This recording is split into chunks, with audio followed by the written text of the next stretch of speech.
Okay, सो cooperative societies के अंदर जो अपने को मेन ध्यान रखना है, मैं आपको बता रही थी फार्मर्स का एग्जांपल देकर के। जैसे एक रूरल एरिया है, यहाँ पे फार्मर्स को नहीं पता कि हमारे क्रॉप्स का हमें कितना वैल्यू मिलने वाला है, ठीक है। तो अब वो लोग क्या करते हैं कि उनका कॉमन इकोनॉमिक ऑब्जेक्टिव सबका क्या है, क्रॉप से सेल करना। ओके, उन्होंने क्या करा, एक कोऑपरेटिव सोसाइटी मिलकर के बना ली। क्रॉप्स वो लोग मैन्युफैक्चर करते हैं, उन मैन्युफैक्चर्ड क्रॉप्स को वो क्या करेंगे, मार्केट के अंदर सेल करेंगे ना। उनको इतना नॉलेज नहीं है, अब इतने सारे जने मिल गए तो एक अच्छा उनके पास क्वांटम भी बन जाएगा, तो वो लोग क्या कर सकते हैं, मार्केट से अच्छा रेट ले सकते हैं। अब ये सारे काम करने के लिए वो किसी एक बंदे को अपॉइंट कर देते हैं जिसको इन सारी चीजों का नॉलेज होता है, जो इनके अकाउंट्स भी संभाल सके, हर एक चीज कर सके, ठीक है। एक जो एजुकेटेड पर्सन है उसको उन्होंने अपॉइंट कर दिया। अब सब लोग क्या करते हैं, इस कोऑपरेटिव सोसाइटी का एक एक शेयर परचेज कर लेते हैं। इसलिए बोला जाता है कि यहाँ पे क्या होता है, कंट्रीब्यूशन इक्वल होता है टू द कैपिटल। जो कि शेयर्स होते हैं वो बहुत ही नॉमिनल प्राइसेस पे होते हैं, 100 रुपए 200 रुपए, ऐसे नहीं है कि बहुत हायर प्राइसेस पे रखो ताकि कोई खरीद ना पाए, ऐसा नहीं होता है, बहुत ही नॉमिनल प्राइसेस के शेयर्स होते हैं। अब जो रिस्क और बेनिफिट्स हैं वो कैसे शेयर होंगे, रिस्क और बेनिफिट्स हमेशा फेयरली शेयर होते हैं। यहाँ पे फेयरली शेयर का मतलब क्या है, जरूरी तो नहीं है ना कि गांव के सारे फार्मर्स के पास में लैंड सेम हो, लैंड के अकॉर्डिंग आपका प्रोटेक्शन होगा। किसी के पास में 1 एकड़ जमीन है, किसी के पास में 10 एकड़ जमीन है, तो ऑब्वियसली 10 एकड़ वाली जमीन का प्रोटेक्शन ज्यादा होगा, तो उसे बेनिफिट्स भी क्या मिलने चाहिए, ज्यादा मिलने चाहिए, ठीक है। तो इसलिए यहाँ पे रिस्क और बेनिफिट का शेयर क्या होता है, फेयर शेयर होता है। फेयर शेयर वर्ड लिखा है, कभी भी ये नहीं बोला प्रॉफिट शेयरिंग रेशियो फिक्स किया जाएगा, कोई प्रॉफिट शेयरिंग रेशियो फिक्स नहीं किया जाता है।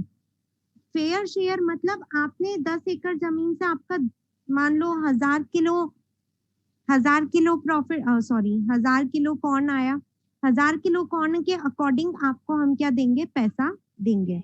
किसी का 100 किलो कॉर्न आया तो आपको प्रॉफिट कितने के अकॉर्डिंग मिलेगा, 100 किलो के अकॉर्डिंग मिलेगा।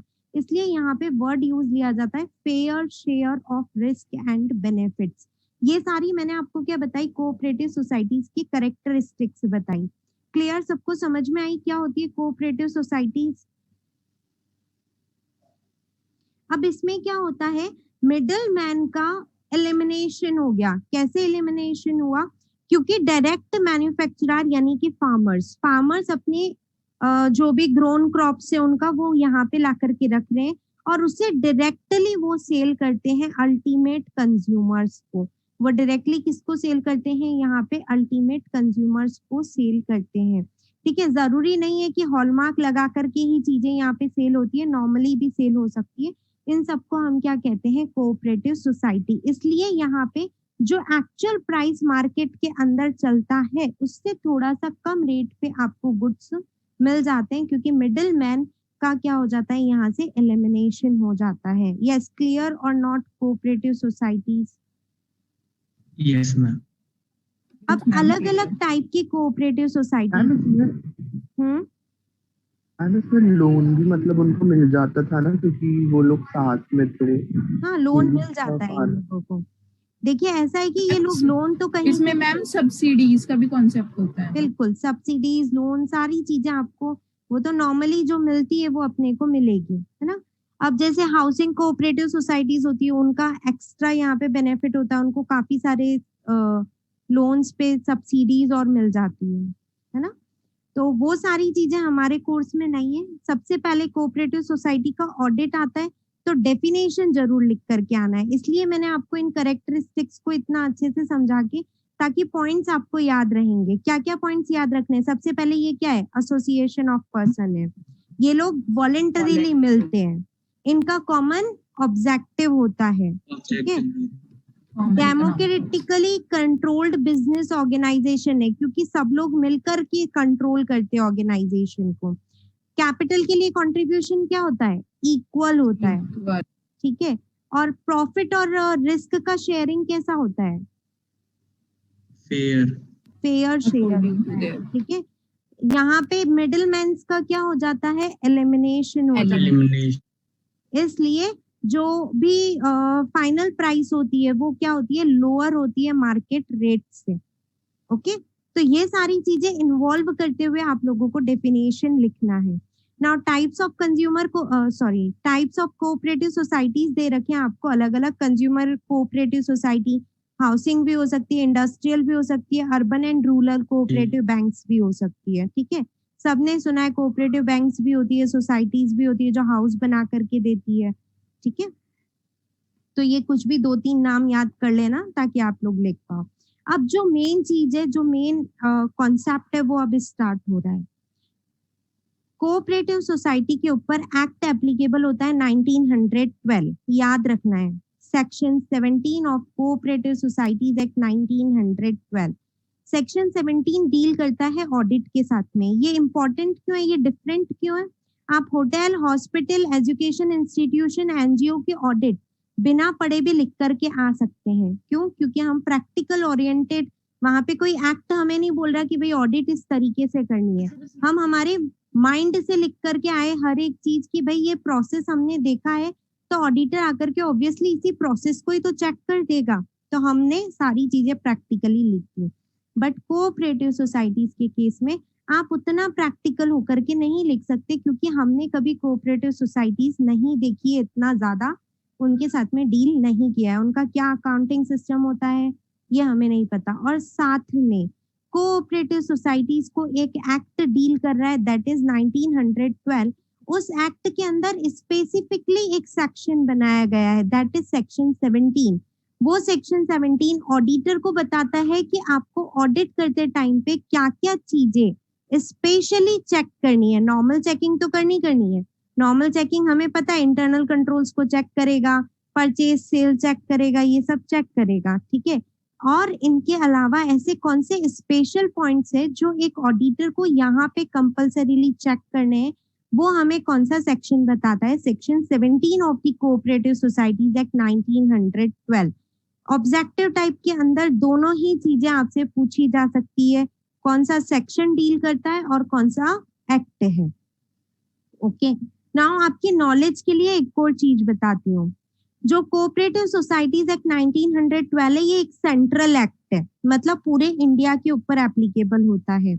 नाउ इस एक्ट के अंदर एक लैंग्वेज ऐसे दी हुई है, एक आई डोंट नो कौन सा सेक्शन है, बट एक सेक्शन ऐसा दिया हुआ है कि हर एक स्टेट अपने लेवल पे कोऑपरेटिव सोसाइटीज एक्ट बना सकता है। हर एक स्टेट अपने लेवल पे एक कोऑपरेटिव सोसाइटीज एक्ट बना सकता है। तो इंडिया के अंदर लाइक महाराष्ट्र का अलग कोऑपरेटिव सोसाइटी एक्ट चलता है, राजस्थान का अलग चलेगा, एमपी का अलग चलेगा, मतलब जिन्होंने बनाया है उनका तो अपना अपना कोऑपरेटिव सोसाइटीज एक्ट हो गया, और जिन्होंने नहीं बनाया एक्ट वो कौन सा एक्ट फॉलो कर रहे हैं? 1912 फॉलो कर रहे हैं। बट जो पर्टिकुलर स्टेट एक्ट है वो कभी भी 1912 एक्ट को ओवरराइड नहीं कर सकते हैं। ठीक है, जैसे मुझे एक्ट कहता है कि भाई तुम्हें काम ऐसे ही करना है 1912, तो आपका स्टेट एक्ट उस काम को अलग तरीके से करने की गाइडलाइंस नहीं दे सकता है, आप ओवरराइड नहीं कर सकते हो। ठीक है, मतलब लीनियंट एक्ट नहीं बना सकते हो, उससे स्ट्रिक्ट एक्ट बनाना है तो भले बना सकते हो। तो अब हमें यहाँ पे क्या दिया हुआ है सेक्शन, ये तो मैंने नॉर्मल नॉलेज के लिए आपको बताई चीज, आपके कहीं भी लिखी भी नहीं मिलेगी आपको। ना एज पर सेक्शन 17 हमें क्या क्या ऑडिट में ध्यान रखने हैं वो चीजें मैं आपको बता रही हूँ। सबसे पहले ऑडिटर अपॉइंट कौन करता है? इसमें ऑडिटर अपॉइंट कौन करता है एग्जाम में आ सकता है ना, तो यहाँ पे आंसर एकदम डिफरेंट है, मेंबर्स नहीं अपॉइंट करते यहाँ पे, क्योंकि मेंबर्स को तो इतना नॉलेज ही नहीं है यहाँ पे, है ना। तो इसलिए जो कोऑपरेटिव सोसाइटी का रजिस्ट्रार है वो रजिस्ट्रार अपॉइंट करता है बाय पासिंग जनरल और स्पेशल ऑर्डर कि इस सोसाइटी का कौन बंदा ऑडिटर होगा और उसे बुक्स ऑफ अकाउंट्स ऑडिट कैसे करने हैं। ठीक है, क्लियर? ऑडिट हर साल होगी वो तो सिंपल सी बात है। तो फर्स्ट पॉइंट पढ़िए, the registrar shall audit or cause to be audited by some person authorised by him. Simply auditor कौन अपॉइंट कर रहा है? रजिस्ट्रार अपॉइंट कर रहा है। कैसे अपॉइंट करेगा? बाय जनरल और special order In writing, in this behalf, the accounts of every registered society once at least in every year. हर साल एक बार उनके बुक्स ऑफ अकाउंट्स की ऑडिट होगी ही होगी. क्लियर सबको? कौन अपॉइंट करेगा कोऑपरेटिव सोसाइटी का ऑडिटर? Ma'am registrar. मैम ये जनरल ऑर्डर और स्पेशल ऑर्डर में मतलब अंतर क्या होगा? जनरल और special order, like general order आप जनरली पास कर देंगे, ठीक है, उसके अंदर जनरल रूल्स आपके एप्लीकेबल होंगे. बट अगर आपको किसी कोऑपरेटिव सोसाइटी में लग रहा है कि यहाँ पे हमारे फ्रॉड्स ज्यादा हो रहे हैं, ठीक है, मुझे सेकंड ऑडिट करवाना है इसका, तो हम वहां पे स्पेशल ऑर्डर पास करके ऑडिटर को अपॉइंट करते हैं. मैम जिसका हेड मेंबर है वो क्यों अपॉइंट नहीं करता रजिस्ट्रार को? क्योंकि हमें एक्ट कह रहा है, क्योंकि हमें एक्ट कह रहा है कि आपको रजिस्ट्रार ही अपॉइंट करेगा. ठीक है, मेंबर्स के पास में, सबके पास में, क्योंकि यहाँ पे रूरल कोऑपरेटिव सोसाइटीज भी होती है ना. कुछ कोऑपरेटिव सोसाइटीज होती है जो केवल वुमेन्स चलाती हैं, रूरल वुमेन्स, लाइक वो बीड़ी बांध कर चला रही हैं ना, सेल्फ हेल्प ग्रुप्स जो आपने पढ़े हैं, ठीक है, वो भी अपने फाइनल के अंदर आएंगे. सेल्फ हेल्प ग्रुप अभी आपके नहीं है, तो ना उनको इतना नॉलेज नहीं होता है कि भाई अकाउंट्स कैसे मेंटेन करने, या ऑडिटर कौन होता है उनको पता ही नहीं है. ठीक है, तो इसलिए ये पावर हमने किसको दिए है? एक रजिस्ट्रार को दिए कि आपको जितनी भी कोऑपरेटिव सोसाइटीज है उनका ऑडिटर अपॉइंट करना है. ओके, नाउ सेकंड पॉइंट बहुत ही स्पेशल पॉइंट है.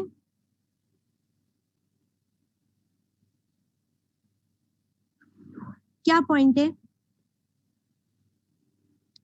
कि जो ऑडिटर है उसे क्या एग्जामिन करना है, तो यहाँ पे हाईलाइट करेंगे हम examination of overdue debts. Overdue debts का मतलब क्या होता है? जो भी ऑडिटर है आपका, उसको आपके बुक्स ऑफ अकाउंट्स में चेक करना है. अगर आपने किसी को क्रॉप्स सेल करी थी, है ना, फार्मर्स का ही चला रही हूँ मैं पूरा, मैंने किसी को क्रॉप्स सेल करी थी, तो अब वो बंदे ने मुझे पैसा लौटाया या नहीं लौटाया. ठीक है, अगर टाइमली लौटा दिया तो वो मेरे डेटर से कैश में कन्वर्ट हो गया. बट टाइमली उसने मुझे नहीं लौटाया तो हम उसे क्या कहते हैं? ओवरड्यू डेट्स कहते हैं.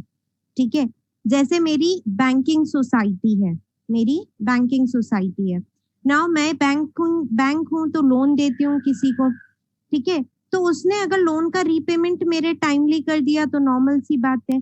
अगर उसने मेरे लोन का रीपेमेंट टाइमली नहीं किया तो वो मेरा क्या बन जाता है? ओवरड्यू डेट बन जाता है.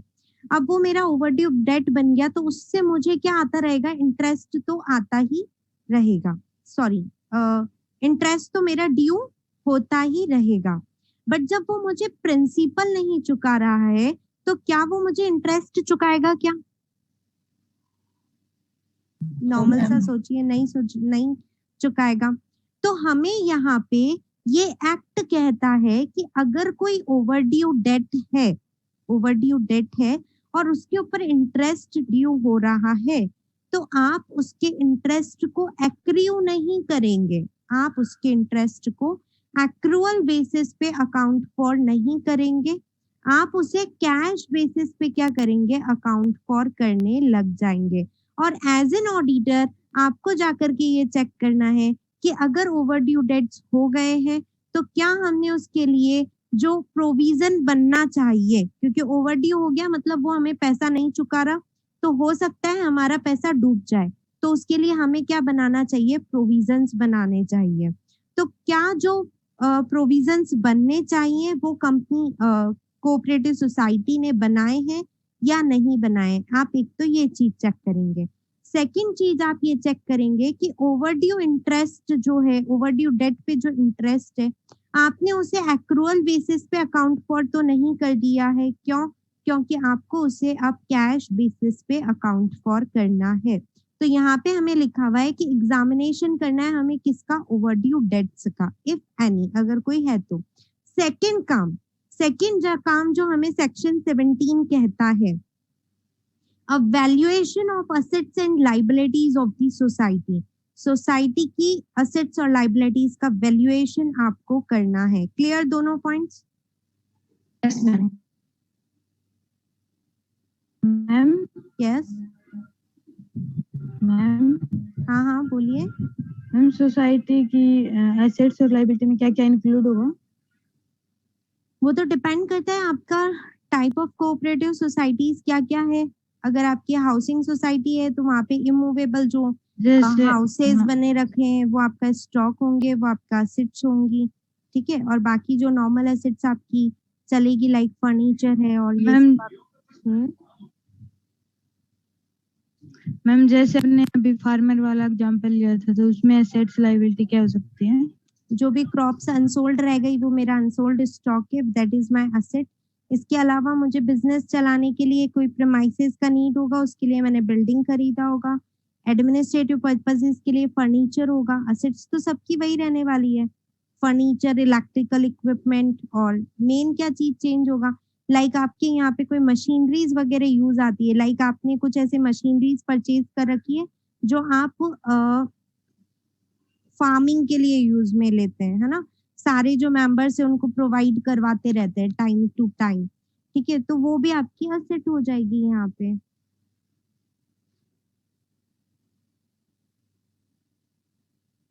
Clear? Okay ma'am. Okay, now यहाँ पे सेकंड हमें पॉइंट जो दिया हुआ है वो हमें क्या बोलता है कि रजिस्ट्रार को या फिर जो भी बंदा हमने अपॉइंट किया है ऑडिट करने के लिए, उसको राइट है कि वो हर टाइम पे बुक्स ऑफ अकाउंट्स पे एक्सेस कर सकता है, किसी भी ऑफिसर से इंक्वायरी कर सकता है किसी भी ट्रांजैक्शन के बारे में, ठीक है। और जाकर के इंस्पेक्शन कर सकता है। जो नॉर्मल राइट्स है वही राइट्स हमें लिख रखे हैं। The registrar, collector or any person authorized by general or special order, तो simply auditor, in writing in this behalf by the registrar shall at all times have access to all the books of accounts, papers and securities of a society. Every officer of the society shall furnish such information in regard to the transaction. जो भी auditor आपसे information मांगता है officer bound है कि आपको वो information देगा, ठीक है। ट्रांजैक्शन से रिलेटेड, सोसाइटी की वर्किंग से रिलेटेड, और जो पर्सन है जो ऑडिटर है वो इंस्पेक्शन कर सकता है अगर उसे लगता है कि मुझे इंस्पेक्शन करना चाहिए तो। Now registrar means a person appointed to perform the duties of a registrar of a cooperative societies under this act. Registrar का मतलब क्या, ऑब्वियस सी बात है, जो कोऑपरेटिव सोसाइटीज का रजिस्ट्रार होता है वही रजिस्ट्रार है। क्लियर सबको? रजिस्ट्रार का क्या काम होता है? रजिस्ट्रार यही सारा ऑडिटर अपॉइंट करेगा ना। कोऑपरेटिव सोसाइटीज को भी कुछ फाइलिंग करनी होती है, तो फाइलिंग टाइमली हो रही है नहीं हो रही है, मैम इसके बुक्स ऑफ अकाउंट्स को मेंटेन भी करते हैं? नहीं, books of accounts registrar maintain नहीं करेगा। अगर वही मेंटेन करेगा तो वही ऑडिट पे कैसे जाएगा, है ना, क्योंकि यहाँ पे रजिस्ट्रार ऑडिटर, अपॉइंट करता है ऑडिटर या खुद यहाँ ही पे ऑडिट करता है? ऑडिटर रजिस्ट्रार खुद भी हो सकता है और ऑडिटर अपॉइंट भी हो सकता है, कर सकता है ना। और रजिस्ट्रार खुद कब होगा, जब उसके पास में पर्टिकुलर क्वालिफिकेशंस होगी तो ही वो ऑडिट कर सकता है, अदरवाइज उसे उस क्वालिफिकेशन वाले बंदे को अपॉइंट करना पड़ेगा। ना क्वालिफिकेशंस क्या है, वही चार्टर्ड अकाउंटेंट, ओके। तो qualification of auditor generally only a chartered accountant within the meaning of chartered accountant act 1949 appointed as auditor of cooperative societies. Clear ये सबको? मैम ऐसे बहुत रजिस्टर्ड डॉक्यूमेंटेशन काम कर सकता है कोऑपरेटिव सोसाइटी? क्या बोल रहे हो, वापस बोलिए। जो रजिस्ट्रार होता है वो डॉक्यूमेंटेशन वर्क करता है सोसाइटी का? पूरा डॉक्यूमेंटेशन वर्क, जैसे अपना एमसीए के नहीं होते रजिस्ट्रार्स, आरओसी वगैरह? ROC, yes ma'am, आरओएफ। हाँ सेम वही चीज यहाँ का रजिस्ट्रार होगा। इनकॉर्पोरेशन करना है तो इनकॉर्पोरेशन से रिलेटेड सारे डॉक्यूमेंट्स रजिस्ट्रार के पास जाते हैं, वो उन्हें चेक करता है। मैम आपने सीए वाला क्या बताया? ऑडिटर सीए बन सकता है, ठीक है। Now appointment of the auditor. Appointment कैसे होगा, तो सिंपल सी बात है, रजिस्ट्रार अपॉइंट करेगा, ठीक है। ये पैरा आप खुद से पढ़ सकते हैं, कुछ भी नहीं है। ऑडिट फीस कौन डिसाइड करेगा, डिसाइड रजिस्ट्रार करेगा, ठीक है। और ऑडिट फीस पे कौन करेगा, सिंपल सी बात है, सोसाइटी पे करेगी, ठीक है। तो यही चीज यहाँ पे लिखी हुई है, आप खुद से पढ़ सकते हैं इसे। अब है बुक्स ऑफ अकाउंट्स, क्या क्या रहते हैं एक सोसाइटी के अंदर। कैश बुक सब लोग समझते, पढ़ाने की जरूरत नहीं है। Yes. Stock register, register of assets and investment, register of fixed deposits, register of sureties, sorry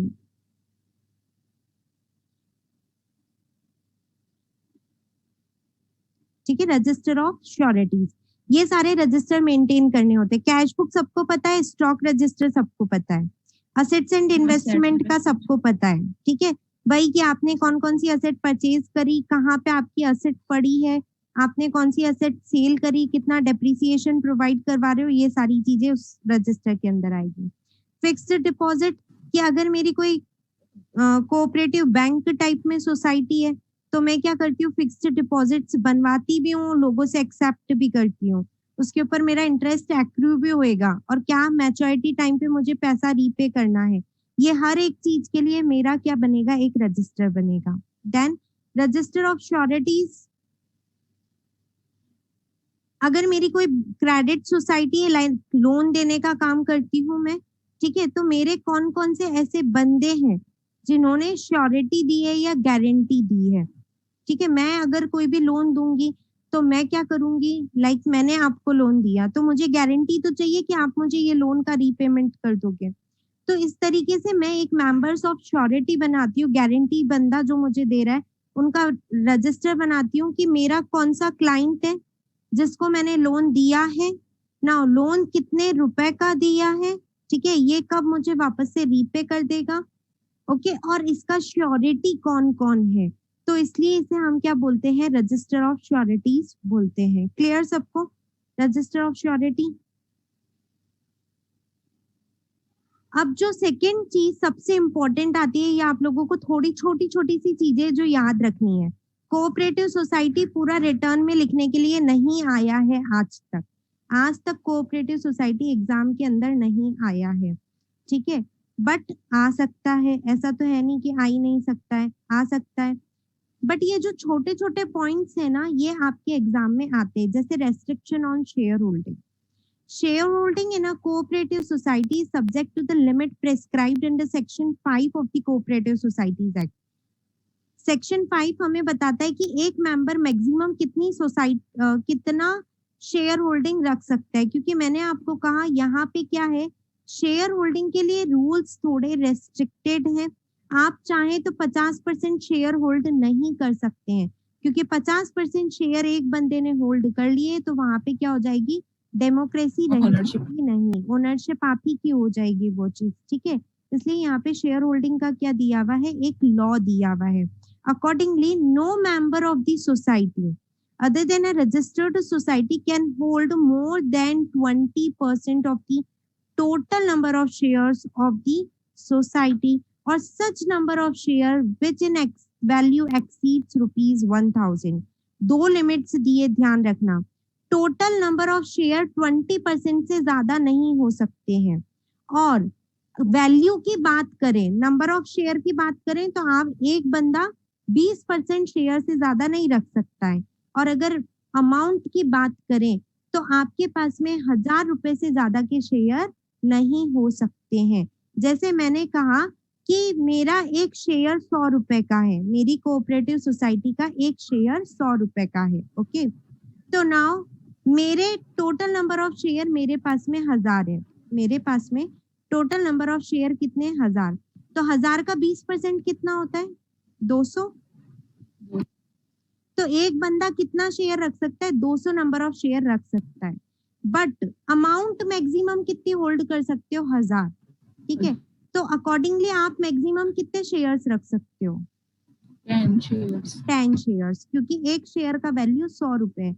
तो दोनों चीजें नोट करते हुए आपको क्या निकालने हैं कि आप कितना maximum number of share held कर सकते हो। तो इस अकॉर्डिंगली एक बंदा केवल 10 शेयर ही हेल्ड कर पाएगा, ठीक है।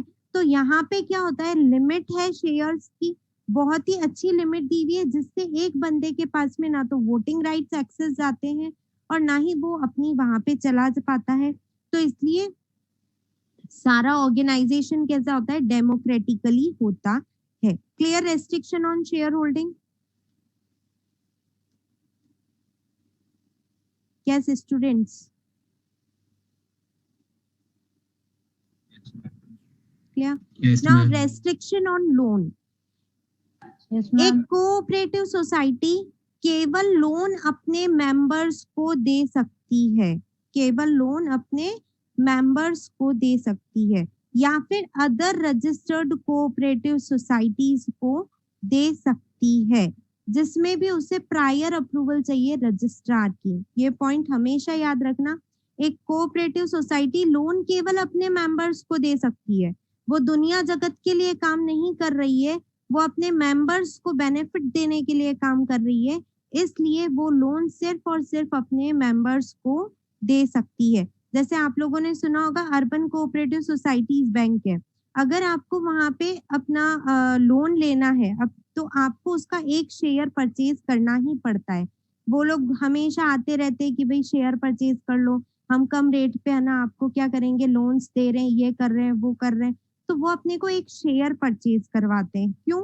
क्योंकि जब हम उसका एक शेयर परचेज करेंगे तभी हम उसके मेंबर बन पाएंगे और तभी वो हमें लोन दे सकते हैं, अदरवाइज वो हमें लोन नहीं दे सकते हैं। ठीक है, तो इसलिए कहा है सेक्शन 29A ने कि एक registered cooperative society can only grant loans to its members, केवल किसको दे सकती है? इसके मेंबर्स को दे सकती है। Although with the prior approval of the registrar, but अगर आप रजिस्ट्रार की अप्रूवल ले लेते हैं तो आप किसी दूसरी रजिस्टर्ड कोऑपरेटिव सोसाइटी को लोन दे सकते हैं। जैसे मेरी रजिस्टर्ड कोऑपरेटिव सोसाइटी किसी अनदर रजिस्टर्ड कोऑपरेटिव सोसाइटी को लोन दे सकती है, बट कब देगी? ओनली तब देगी जब आपने रजिस्ट्रार की प्रायर अप्रूवल ली है। तो क्लियर सबको? मैम एक बार ये पॉइंट रिपीट कर दो, आपकी आवाज कट गई थी। ओके, एक रजिस्टर्ड कोऑपरेटिव सोसाइटी केवल अपने मेंबर्स को लोन दे सकती है। नाउ सेकंड पॉइंट कि वो दूसरी रजिस्टर्ड कोऑपरेटिव सोसाइटी को भी लोन दे सकती है, बट उसके लिए उसे रजिस्ट्रार से प्रायर अप्रूवल लेनी पड़ेगी। Okay, yes ma'am. अच्छा, तो मैं पहले एक दो क्वेश्चंस पूछती हूँ आपसे कोऑपरेटिव सोसाइटीज के लिए। शेयर होल्डिंग पे क्या बाउंडेशन है? मैम एक one member 20% of total number of share hold कर सकता है, उसकी वैल्यू 1000 ज्यादा नहीं 1000 से ज्यादा नहीं होनी चाहिए। ठीक है, क्या कोऑपरेटिव सोसाइटीज मेंबर्स को लोन दे सकती है? यस मैम, दे सकती है। Yes ma'am. और नॉन मेंबर्स को? No ma'am, no ma'am. नहीं दे सकते। अनदर रजिस्टर्ड कोऑपरेटिव सोसाइटीज को? दे Yes, सकती है, ma'am. रजिस्ट्रार की अप्रूवल लेनी पड़ेगी पहले। ऑडिटर अपॉइंट कौन करता है? ऑडिटर का क्वालिफिकेशन क्या होना चाहिए?